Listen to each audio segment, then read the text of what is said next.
po ay bahagi ng isang napakalaking pamilya. 12 kayong magkakapatid.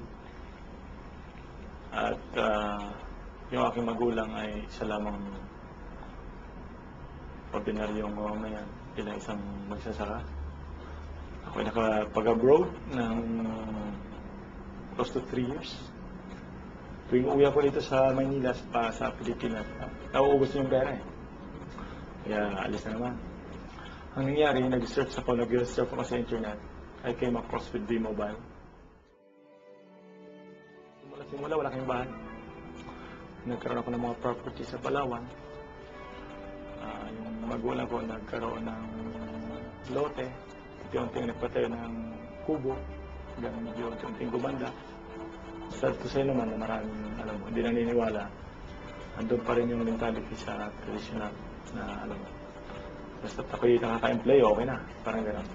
So, ang ginagawa natin is, we're trying to show to them na ito na yung buhay ko ngayon, iba na. So, awa ng Diyos, nare-realize nila yun. Yung iba naman ay inspire. Madaling mag-join, madaling kumuha ng franchise, pero napakadaling ma-discourage. At it's very easy to stop. So, I would say na kung talaga may pangarap ka, ay dapat you have the passion, drive, and determination. Kasi walang perfect na company. Walang perfect na technology, system. Ang tanging perfect lang is yung attitude mo. Just focus, be determined, have passion sa ginagawa mo. At gawin mo siya parang pleasure lang. Yung mag-share ka ng magandang opportunity sa iba.